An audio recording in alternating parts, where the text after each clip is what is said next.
noches, hermanos. Dios los bendiga a todos. Les doy la bienvenida de nuevo a su iglesia, mis hermanos. El día de hoy vamos a continuar estudiando la carta de Pablo a los hermanos en Roma. Solamente quiero mencionar antes de entrar en el pasaje que vamos a escudriñar esta noche, que hoy terminamos el capítulo 15, ya solo nos resta por estudiar el capítulo 16 para terminar este libro, esta carta.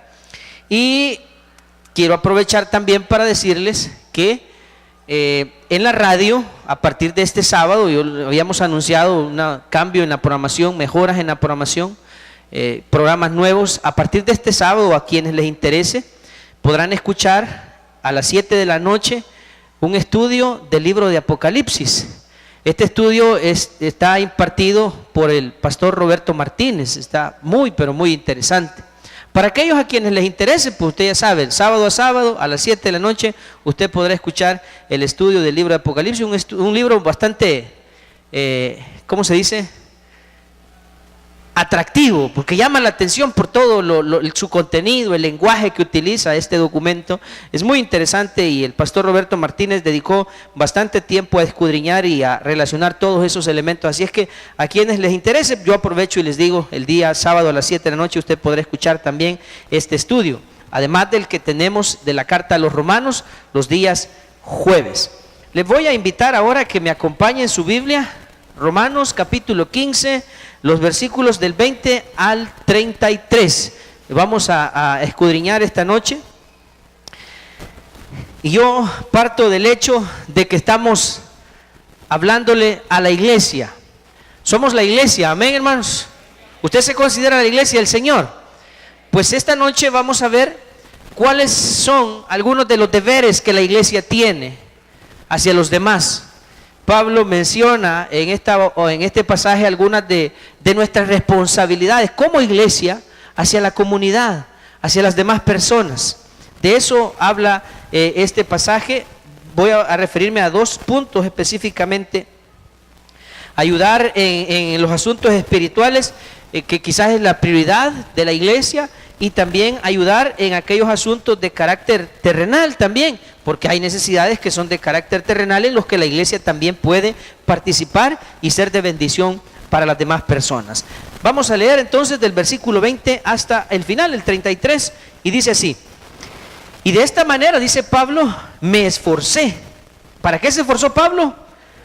A predicar el evangelio, no donde Cristo ya hubiese sido nombrado, para no edificar sobre fundamento ajeno, sino como está escrito: aquellos a quienes nunca les fue anunciado acerca de él, verán, y los que nunca han oído de él, entenderán.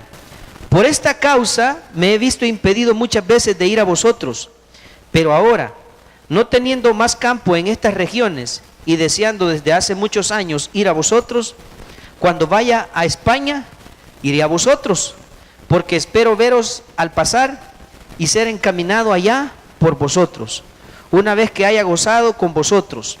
Mas ahora voy a Jerusalén para ministrar a los santos, porque Macedonia y Acaya tuvieron a bien hacer una ofrenda. ¿Para quiénes? Para los pobres que hay entre los santos que están en Jerusalén, pues les pareció bueno y son deudores a ellos, porque si los gentiles han sido hechos participantes de sus bienes espirituales, deben también ellos ministrarles de los materiales. Así que cuando haya concluido esto y les haya entregado este fruto, pasaré entre vosotros rumbo a España. Y sé que cuando vaya a vosotros, llegaré con abundancia de la bendición del Evangelio de Cristo. Pero os ruego, hermanos, por nuestro Señor Jesucristo y por el amor del Espíritu, que ¿qué les pide Pablo? Que me ayudéis orando por mí a Dios.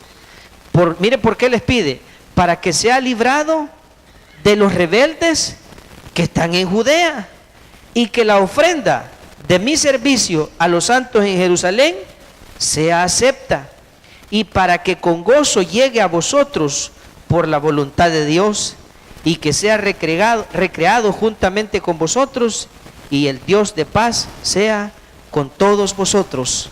Amén. Oremos, hermanos. Dios mío, en esta noche de nuevo nosotros delante de ti, Señor, disponemos todo nuestro ser para adorarte, Señor, para honrarte y también para que tú, Señor, nos bendigas con tu palabra.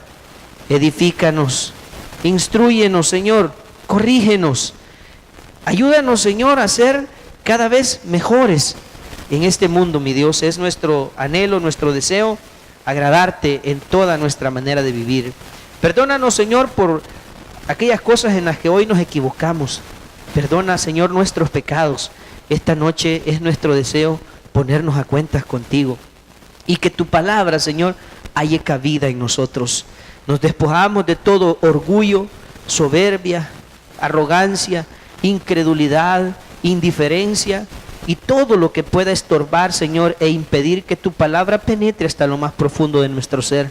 Hacemos a un lado cualquier estorbo y te pedimos, Señor, que tu Espíritu Santo fluya dentro de nosotros. Señor, llénanos de tu presencia, llénanos de ti, Señor. Te necesitamos, te anhelamos, Señor. Ilumina nuestras mentes para que podamos entender tu palabra, para que nuestro entendimiento, Señor, no quede vacío, sino que sea enriquecido con tu verdad, con tu palabra, Señor. Aliméntanos espiritualmente con ella. Me pongo en tus manos, Dios. Te pido me uses, pongas en mí tus palabras, Señor. No lo que a mí se me ocurra ni lo que yo quiera o piense, sino lo que tú nos quieres decir esta noche, Señor. Me pongo en tus manos y te agradezco por darme este privilegio, Señor. Pero junto a mis hermanos te damos a ti y únicamente a ti toda la gloria y todo el honor, porque solo tú lo mereces, Señor. En el nombre de Cristo Jesús oramos y damos gracias. Amén. Bueno, vamos a entrar en el pasaje porque hay bastante de qué hablar. Y quiero comenzar por la parte en la que Pablo menciona cuál es una de las tareas que él le ha sido asignada, y es la de ir y predicar el Evangelio. Eso fue para lo que Dios lo escogió. Y por cierto que es una de las necesidades que el mundo tiene. El mundo tiene necesidad de oír las buenas nuevas del Señor. Y quién, como decíamos la semana pasada o el domingo, no recuerdo, que cómo es que la gente va a oír el Evangelio si no hay quien les predique. Y ahí es donde la iglesia juega un papel importante, porque a nosotros es a quien Dios nos ha delegado la tarea de ir y predicarle a toda criatura. Y el que crea, dice la Biblia, pues es trabajo nuestro enseñarles todas las cosas que Dios nos ha mandado. Esa es la gran comisión, ¿verdad? Ir y predicar el Evangelio a toda criatura. Y los que crean, enseñarles todas las cosas. Ahora, pero Pablo tenía ciertos principios al llevar a cabo esta tarea. Tenía ciertos principios que son válidos aún hoy en día. Y me gusta lo que dice el versículo 20. Mire lo que dice. Por esta causa, dice, me esforcé a predicar el Evangelio. Y cuando decimos me esforcé por predicar, nosotros muchas veces en la vida nos esforzamos por vivir mejor, por tener un buen trabajo, por prepararnos, y todo está orientado hacia nuestras necesidades o hacia nuestro beneficio. Pero Pablo está diciendo me esforcé a predicar el Evangelio. ¿Quiénes iban a ser beneficiados con que Pablo se esforzara en predicar el Evangelio? ¿Él o otras personas? Otras personas. O sea que Pablo estaba pensando en los demás antes que en él mismo. Esa es una de las actitudes que la iglesia tenemos que cultivar, tenemos que adoptar, dejar esa actitud egocéntrica y pensar en los demás, pensar en lo que nosotros podemos hacer y dar para que otros también sean bendecidos con el Evangelio del reino. Uno de nuestros grandes problemas es que por comodidad, y eso es amor propio, por comodidad o por otras razones, por no esforzarnos, por no invertir tiempo o recursos, gente que no asume responsabilidad de ir y predicar, de ir y hacer discípulos. Y todos decimos, no, es que lo hagan otros, que lo haga el pastor o los pastores, que lo hagan los hermanos de evangelismo, pero la tarea no es de solo un grupo de hermanos, es de toda la iglesia. Y Pablo dice, me esforcé para predicar el Evangelio. Eso es algo que todos deberíamos de hacer. El mensaje, les decía, les repito, el título del mensaje es el deber de ayudar a los necesitados. Y el mundo tiene necesidad de oír las buenas nuevas. Y la iglesia debe asumir esta tarea de esforzarnos por predicar el Evangelio. Gloria a Dios porque nosotros pues tenemos diversas herramientas la radio es una de ellas, el deporte, el colegio, son herramientas que utilizamos para que la gente oiga, pero eso no nos exime de la responsabilidad individual de predicarle a estas personas, porque la gente viene a la iglesia, hermano. Gracias a Dios vienen personas, pero si nosotros no nos tomamos el trabajo de acercarnos, hablarles, hacer amigos, ayudarles a que ellos conozcan al Señor de manera personal, a través de relaciones, si no hacemos ese trabajo estamos en deuda con el Señor. Y Pablo dice, yo me esforcé para predicar el Evangelio, pero con este principio, mire, dice, no donde Cristo ya hubiese sido nombrado, para no edificar sobre fundamento. Eso es algo interesante también. Desde que yo recuerdo, nosotros siempre hemos dicho, hemos enseñado que predicar el Evangelio no es hacer proselitismo religioso. ¿Qué es el proselitismo religioso? Cuando nosotros andamos promoviendo nombres de denominaciones, nombres de iglesia o nombres de líderes espirituales. Que ya nosotros nos acercamos a alguien que ya es cristiano y empezamos a decirle, mire, ¿y usted? Yo ya soy cristiano. ¿Y dónde se congrega? En la iglesia tal. No, hombre, hermano, mire, véngase para acá, hombre, aquí a la Peniel, mire, aquí sí, hombre, aquí sí va usted a sentir la presencia. Y empezáramos nosotros a querer convencer a una persona que ya es cristiana de venir a esta iglesia porque nosotros queremos que la iglesia esté llena. Pero andar moviendo miembros, gente que ya es cristiana, gente que ya conoce al Señor, que está perseverando, es lo que Pablo dice, yo me esforcé por predicar el Evangelio, pero lo hice donde Cristo aún no había sido nombrado, para no edificar sobre fundamento, dice, ajeno. O sea, Pablo era respetuoso de eso. Si a ustedes ya les están predicando el Evangelio, entonces, qué bueno, sigan adelante. Ya el trabajo está hecho, porque Pablo su trabajo era poner fundamento, ya vamos a ver más adelante. Entonces ya Pablo ahí no andaba él queriendo hacer proselitismo, pues aquí vengo yo, soy Pablo, el apóstol de los gentiles, así que ahora ustedes me van a tener que dar cabida a mí y olvidarse de quienes les enseñaron, porque aquí estoy yo. Eso sería hacer proselitismo, donde las personas ya conocieron del Señor.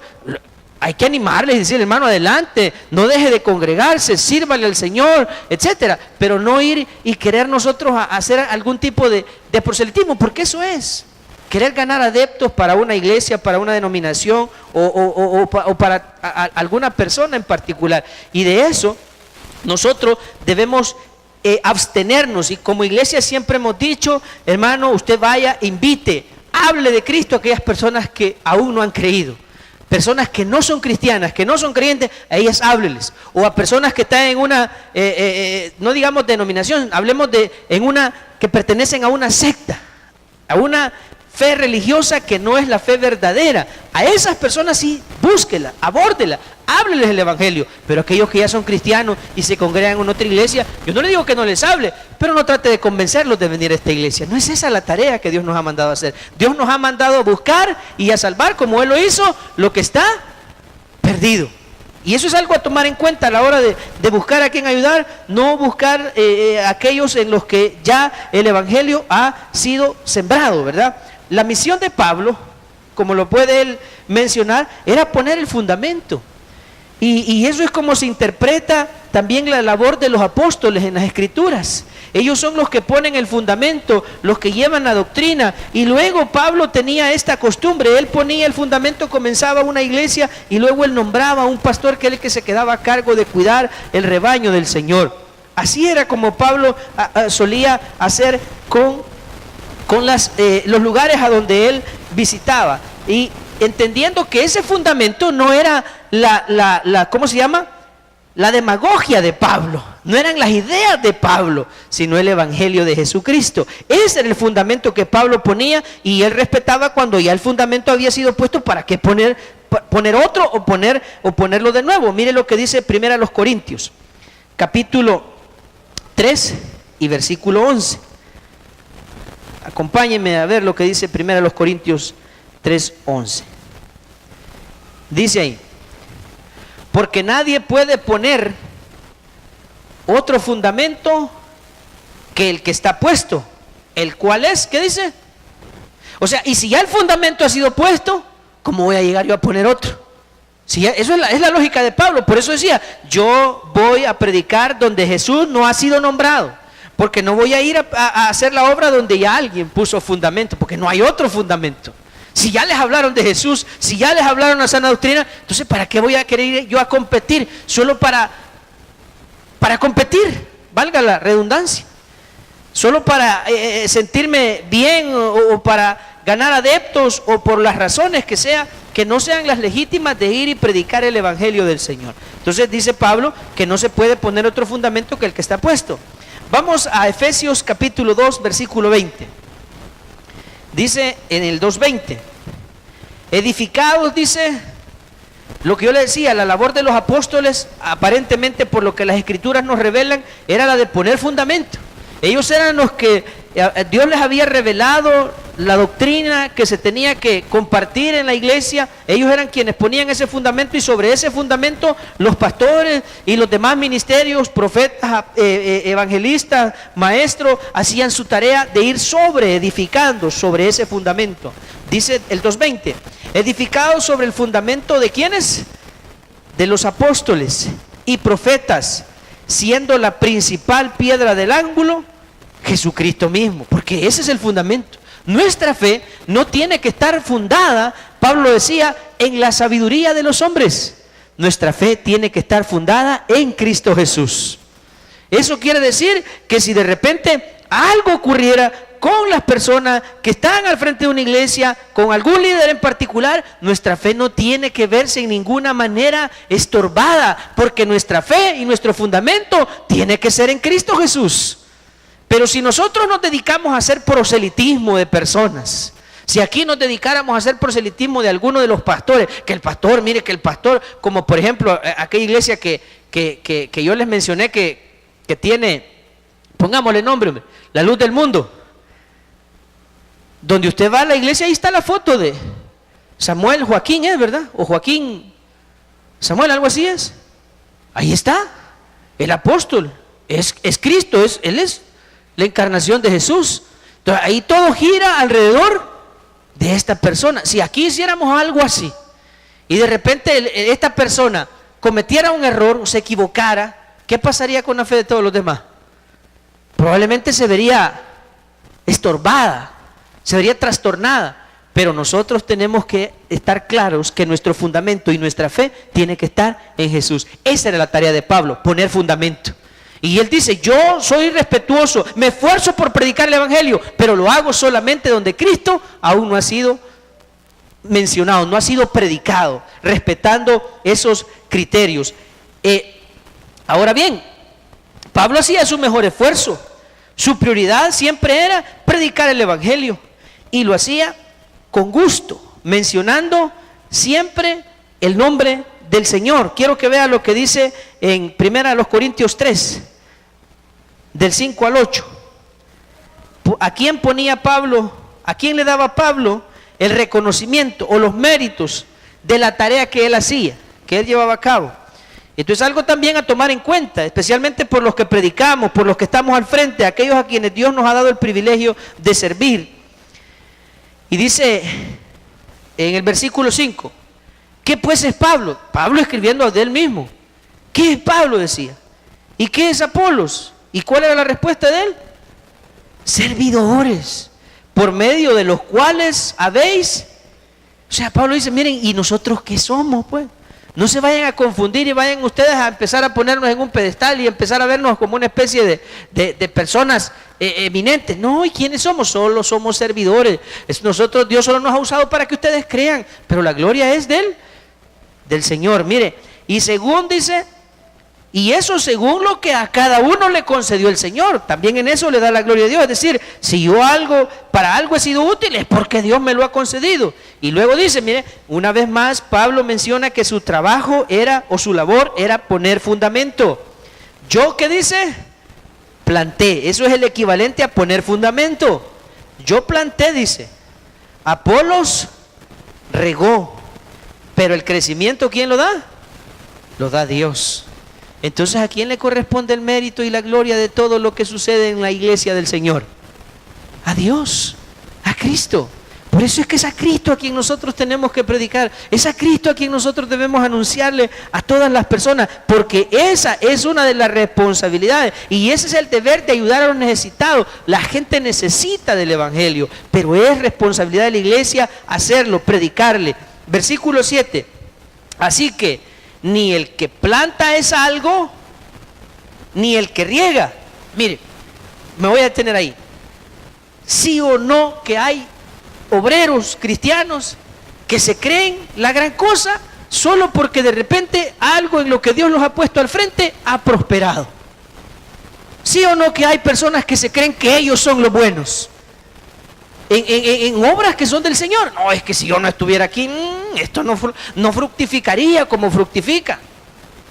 Pero aquí dice Pablo, así que ni el que planta es algo, ni el que riega. En otras palabras, todos los que le servimos a Dios, a la hora de hacer los reconocimientos, de entregar los méritos, no somos nada. Así dice mi Biblia.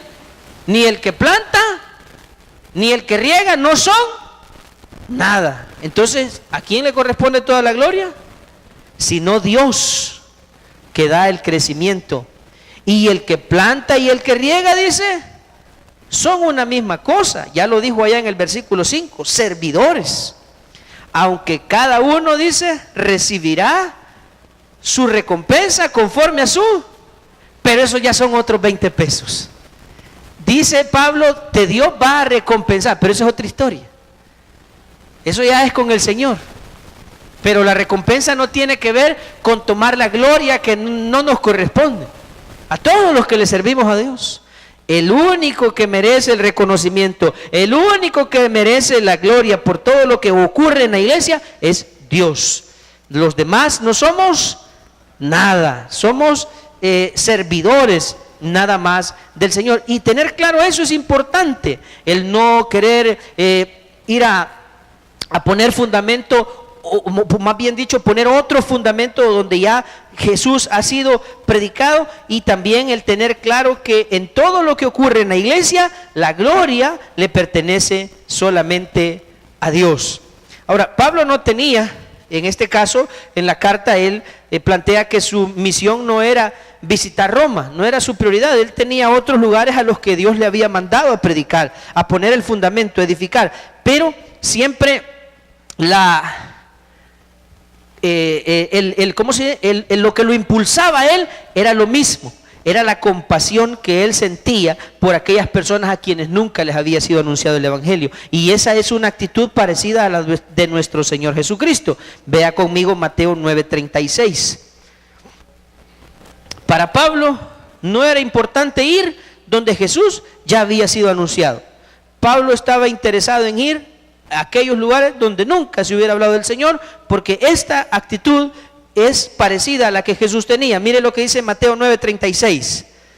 Esto es lo que Jesús sintió cuando vio a la gente sin esperanza en el mundo. Y dice, y al ver las multitudes que tuvo, hermanos, Jesús tuvo compasión de ellas. ¿Y por qué tuvo compasión de las multitudes el Señor? Porque estaban desamparadas y dispersas, como ovejas que no tienen pastor. ¿Y cómo están las multitudes en la actualidad sin Cristo? ¿Verdad que están iguales? Ahora, el mensaje se titula el deber de ayudar a los necesitados. Ahora, si esas multitudes están igual que dice este pasaje, desamparadas y dispersas, como ovejas que no tienen pastor, ¿quiénes son los llamados a ir y predicarles el evangelio? ¿Quiénes? ¿Pero qué estamos haciendo? Es la pregunta. ¿A cuántas personas usted les habla de Cristo cada semana? A su familia, a sus amigos, a sus compañeros de trabajo, y así decimos nosotros llamarnos la iglesia. Y no le hablamos del evangelio a nadie. Pablo dice, me esforcé por predicar el evangelio. Y cuando me esfuerzo por predicar el evangelio, lo hago donde Jesús aún no ha sido mencionado, tomando en consideración que la gloria le pertenece solo a Él. Esos eran algunos de los criterios que Pablo tenía para llevar a cabo la obra de ir y ayudar a los necesitados, Ahí donde Jesús todavía, la gente no había oído de él, no habían creído en él, ahí Pablo se esforzaba y predicaba permanentemente. Lo hacía con esfuerzo, con diligencia, con denuedo. Y así es como nosotros también deberíamos de hacerlo. Por eso el mensaje se titula el deber de ayudar a los necesitados. Primero, los asuntos espirituales, predicarles el evangelio y hacerlo con esa misma actitud. Pablo tenía compasión por las multitudes. A él le interesaba a la gente que estaba sin Cristo, como a Jesús también le interesó, y fue lo que a él lo movió a venir y dar su vida por los que estábamos perdidos. Vamos de nuevo a Romanos. Vamos al capítulo 15 de Romanos. Dice, estábamos en el versículo 20, en el 20, ¿verdad? Y de esta manera me esforcé a predicar el evangelio, no donde Cristo ya hubiese sido nombrado, para no edificar sobre fundamento ajeno, sino como está escrito. Y aquí Pablo menciona un pasaje que está en el libro de Isaías, en el capítulo 52, versículo 15, en el que el Señor había anunciado con anticipación que también entre los gentiles el evangelio sería predicado, y que estos serían y que los reyes de la tierra quedarían asombrados al ver las cosas que se darían a conocer entre los gentiles. Y dice, como está escrito, aquellos a quienes nunca les fue anunciado acerca de él verán, y los que nunca han oído de él entenderán. Refiriéndose Pablo a su ministerio a los gentiles. A los gentiles nunca les habían predicado acerca del Señor. Versículo 22. Por esta causa, dice, me he visto impedido muchas veces de ir a vosotros. Ahora Pablo está justificando el por qué no había podido ir a visitar a los hermanos en Roma. Él dice, me he impedido muchas veces de ir a vosotros. Quiero que vea también conmigo Romanos capítulo 1, versículo 13. Es la misma carta, la carta a los romanos.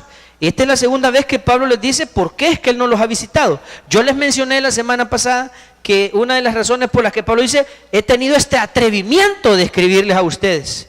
¿Por qué para Pablo era un atrevimiento? Porque él no había sido el fundador de esta iglesia. Ni siquiera los conocía, solo había oído de ellos, y Dios lo movió a él para escribir esta carta.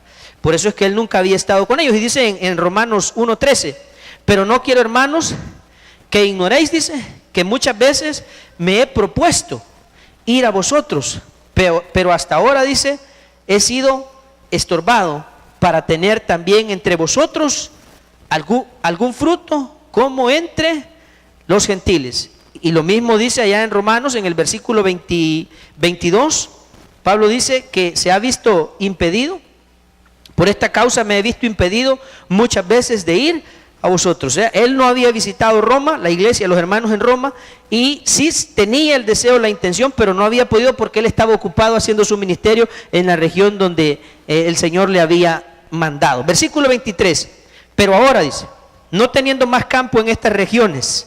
Cuando dice más campo es porque ya en todas partes Pablo había predicado, se había encargado de hacer la obra.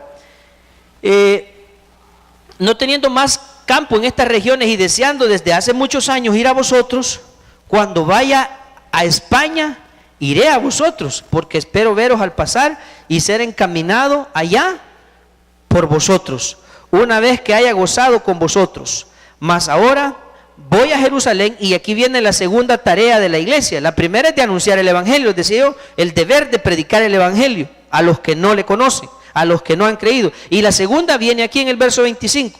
Mas ahora voy a Jerusalén para ministrar a los santos. Ya en Jerusalén había una iglesia, porque Macedonia y Acaya tuvieron a bien hacer una ofrenda. ¿Para quiénes era la ofrenda?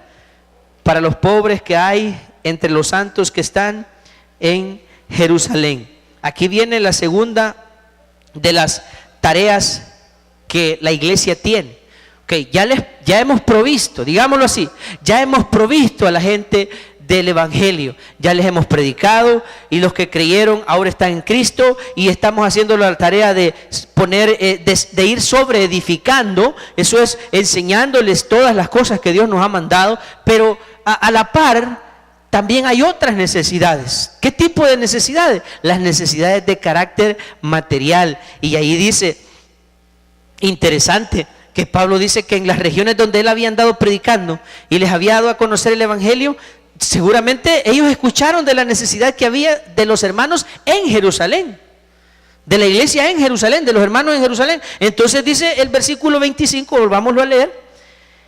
Dice, el 26, porque Macedonia y Acaya, es decir, los hermanos que habitan allá, tuvieron a bien hacer una ofrenda para los pobres que hay entre los santos que están en Jerusalén. La iglesia en Jerusalén tenía necesidad, y los hermanos de Acaya y de Macedonia hicieron una colecta, y por medio de Pablo le mandaron para ayudar, para bendecir, para suplir las necesidades de los hermanos que estaban en Jerusalén. Es decir, que entonces la iglesia también tiene la responsabilidad de proveer para suplir a los que necesitan. Es una pregunta. ¿Sí tenemos ese deber? La iglesia. Y otra vez, como lo anterior de ir y predicar el evangelio, y lo estamos haciendo. Mire qué casualidad que ahí están esas canastas. Hay una que solo polvo tiene. Pero nosotros proveemos para las necesidades de los santos. Quizá, y voy a decir esto, quizá haya entre algunos de ustedes el prejuicio de decir, no hombre, ¿para qué lo vas a llevar si todo eso el pastor se lo va a hartar? Quizá existe ese prejuicio. Y pues, que yo se lo desbarate de su mente, si usted lo tuviera, es bien difícil. Pero yo se lo voy a decir, y se lo voy a decir con toda solvencia. Nunca lo que ha venido a esa canasta ha ido a parar a la casa del pastor. Todas las veces ha sido distribuido entre personas que tienen necesidad. Que usted entenderá por ética, por respeto, no podemos traer a las personas y decirle, aquí está mi hermano. Sería penoso, vergonzoso y ridículo que cada vez que vamos a dar, eso los políticos hacen eso, que van a dar una libre de frijoles y se toman foto con la gente, ¿verdad? Nosotros no vamos a hacer eso, hermano. Pero yo se lo digo, yo se lo transmito. Lo que viene ahí siempre se identifica, y lo hacen ustedes mismos, les quiero contar, porque son los mismos hermanos. Hermano, mire, fíjese que ahí hay un hermano que tiene días sin trabajar y que está fregado. Hermano, hagámosle y ayudémosle. De eso se trata. Esa es una de las responsabilidades también de la iglesia. No es la primordial, porque la primordial, la principal, es predicar el evangelio. Pero después de eso hay necesidades secundarias, y también somos llamados a responder en ese tipo de situaciones. Solo que cuando ya nos hablan de dar, como que nos hacemos los locos, ¿verdad? Yo voy a caer mal con lo que voy a decir, pero mire, listado de gente para venir a traer las cajitas que van a traer de regalo. No, está bien, pues si nos vino la bendición, nosotros anunciamos y hay que aprovechar. Solo digo que para ir y traer hacemos cola, pero para ir y dar nos hacemos los locos. No hemos aprendido todavía los principios del reino. No los tenemos claros todavía en nuestra vida, los principios del reino. Entonces, esta noche yo vine a decirle que la iglesia tiene un deber, y el deber es ayudar a los necesitados, primero predicándoles el evangelio, y segundo, tratando de ayudar a suplir las necesidades elementales, fundamentales, que es en este caso el alimento y el vestido, podríamos decirlo. Dice ahí, porque Macedonia y Acaya tuvieron a bien hacer una ofrenda para los pobres que hay entre los santos que están en Jerusalén. Hay un detalle que agregar a esto. Cualquiera podría decir, seguramente los hermanos de Macedonia y de Acaya, miren, tenían plata, tenían dinero. Pero fíjese que un dato curioso, no tenían dinero. Probablemente también tenían limitaciones, pero sí tenían amor y el deseo de ayudar a su prójimo. Y yo quiero que usted vea eso, porque ahí está reflejado. Vaya conmigo a la primera carta de los Corintios, capítulo 16. Perdón, es la segunda carta de los Corintios, hermano. Capítulo 8, versículos del 1 al 5. Segunda a los Corintios 8, del 1 al 5. ¿Lo halló? Mire cómo dice ahí. Asimismo, hermanos, dice, al escribirle a los Corintios, ¿verdad?, os hacemos saber la gracia de Dios que se ha dado a las iglesias, la gracia, estoy hablando de lo que Dios les había dado, la gracia de Dios a estos hermanos. Mire qué buenos son ellos, ¿eh? Le ha dado a la iglesia de Macedonia, que ¿en qué dice que están? En gran prueba de tribulación, dice, la abundancia de su gozo y su profunda, ¿qué? Pobreza. Y no hablaba de la pobreza espiritual en este caso, está hablando de la pobreza material. Pero había abundancia de gozo y su profunda pobreza abundaron ¿en qué dice? En riqueza de su generosidad. Es que estos eran pobres en dinero, pero eran ricos en generosidad y en amor para su prójimo. Eso es lo que la iglesia necesita entender. Ellos no tenían el montón de dinero, pero sí tenían las ganas de dar. Y yo siempre he dicho, todos tenemos algo que dar. Todos. No, hermano, es que a mí no me alcanza. Si usted no tuviera trabajo, menos le alcanzaría. Y aún así comería. Así que si usted tiene un ingreso, claro que puede ayudar. No es cuestión de que no tiene, o más bien lo que no tiene son ganas de ayudar a su prójimo. Eso es otra historia. Y se la voy a poner así de sencillo. ¿Cuánto cuesta una libra de arroz hoy en día? ¿Cuánto? 50 centavos. ¿Quién no tiene 50 centavos para regalar? ¿Ah? Lo que vale una tostada. O sea que si usted quisiera ayudar, ella me va a golpear la hermana Ana. Lo que estoy diciendo es que sí podemos. Más gastamos en otras cosas que son, más gasta usted en ponerle recargas a su teléfono. Y a eso sí que no le falta. Y hasta los que no tienen trabajo, ahí lo va a ver usted que están publicando a cada rato. Pero no tienen pisto. Entonces, sí podemos. Lo que no tenemos son deseos de ayudar.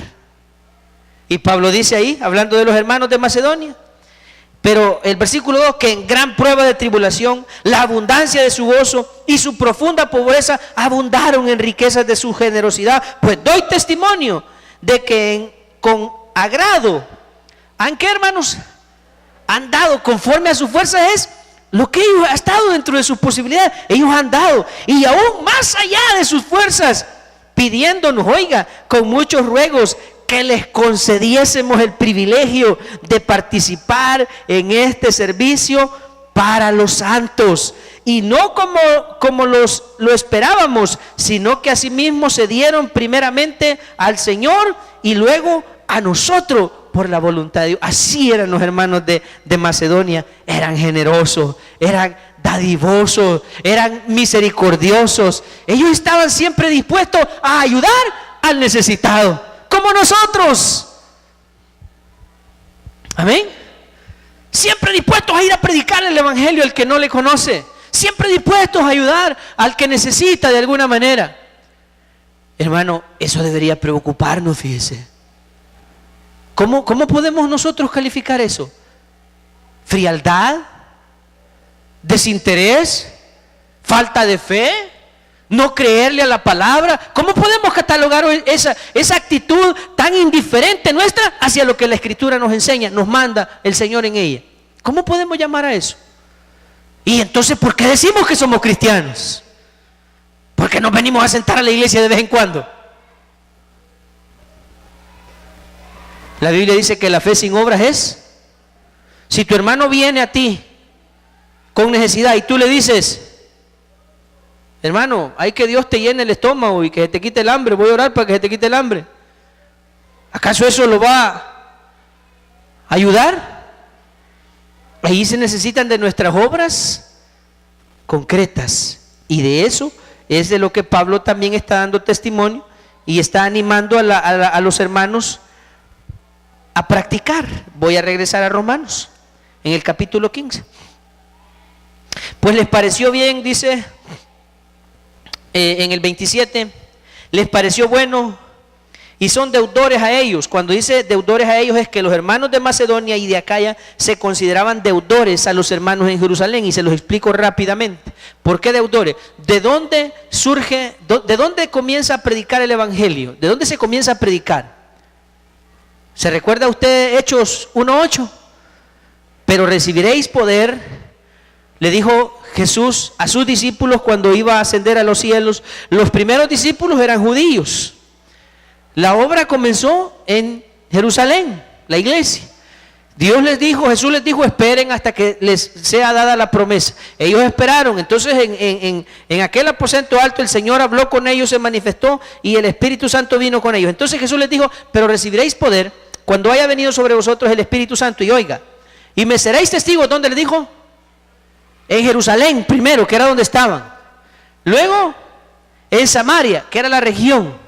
Y luego en Judea y hasta lo último de la tierra. Es decir, el Señor les fue diciendo, fue ampliando el círculo de injerencia, de influencia, primero en Jerusalén, luego en Samaria, luego en Judea y hasta lo último de la tierra. Entonces el evangelio comenzó a ser predicado en Jerusalén. De ahí se extendió a todo el mundo conocido. Y por eso ahora Pablo dice, refiriéndose a los hermanos de Macedonia y Acaya, que ellos son deudores a los hermanos de Jerusalén, porque ahí comenzó a prosperar o a propagarse el cristianismo. Y como hay una deuda, no es que se deba pagar esa deuda, pero de alguna manera hay agradecimiento, y la Biblia enseña eso también. Yo quiero que usted vaya conmigo, por favor, ahí déjeme ver, es el pasaje que está en Gálatas, capítulo 6, versículo 6.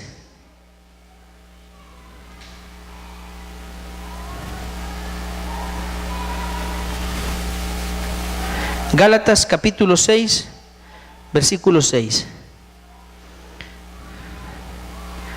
¿Qué dice? El que es enseñado en la palabra, dice, haga partícipe de toda cosa buena al que le instruye. Ahí está el principio.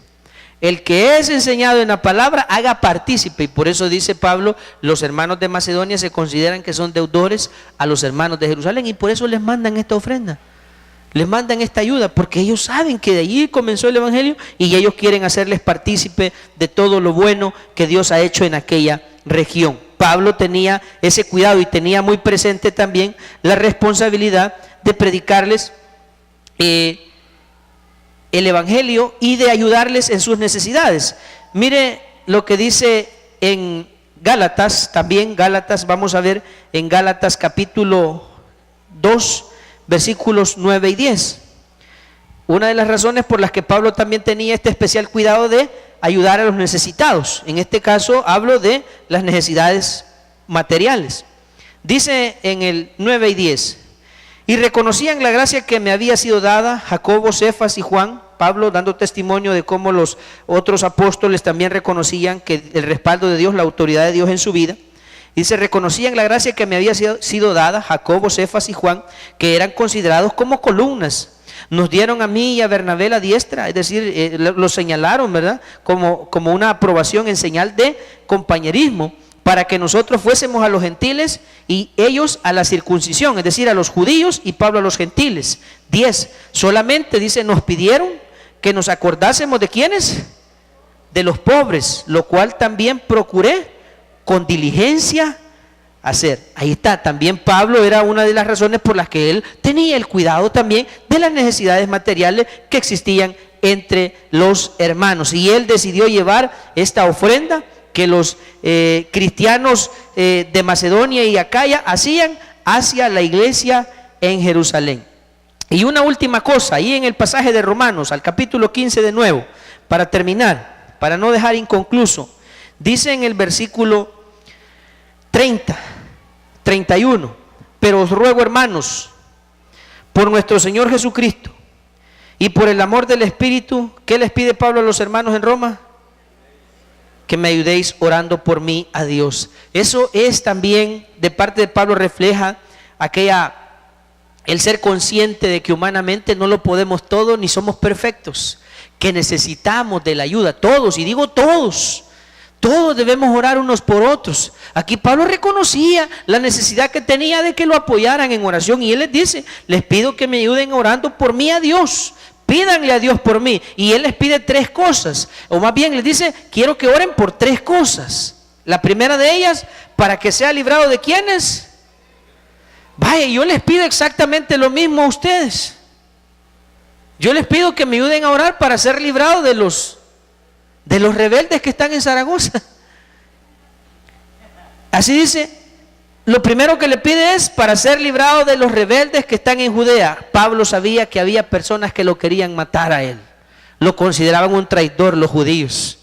Después de perseguir a los cristianos, ahora él era uno de ellos. Y él había sido parte de la secta de los judíos, y ahora él va predicando a Jesucristo. ¿Cómo crees que lo iban a ver a él?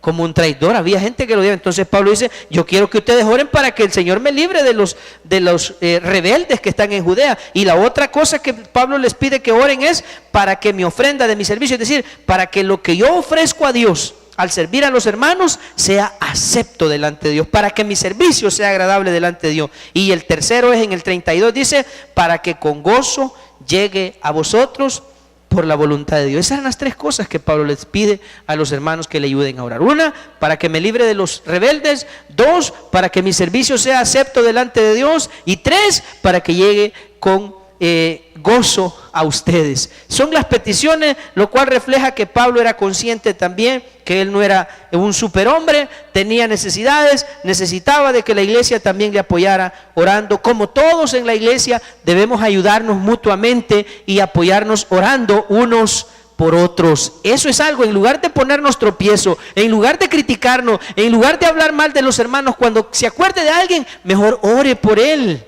Bendígalo mejor. En lugar, mira que hermano, mejor voy a orar por él. Señor, bendiga. Y empiece a orar por esa persona. Ayudémonos mutuamente. Recuerda, el mensaje se titula El deber de ayudar a los necesitados, predicándoles el evangelio, ayudándoles en sus necesidades y orando unos por otros. Eso es lo que Dios le ha mandado a la iglesia, y todos los que estamos aquí al comenzar este mensaje dijimos que somos la iglesia. Así que el que tiene oídos para oír, que oiga. Oremos. Padre, gracias por hablar a nuestras vidas, por redarguirnos, Señor.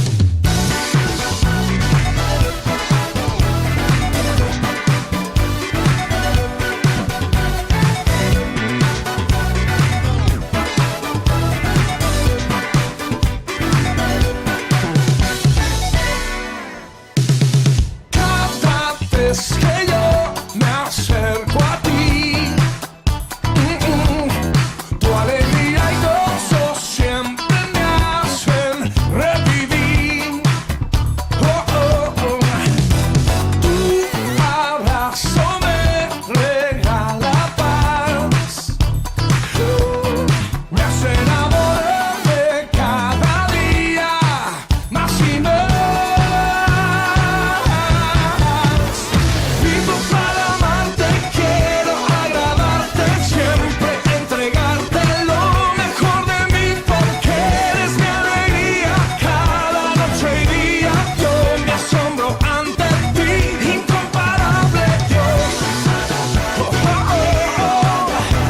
Siempre entregarte lo mejor de mí, porque eres mi alegría. Oh, oh. Incomparable, eres la razón de esta canción. Tú eres mi única esperanza y oración. Sin tu amor la vida no es igual.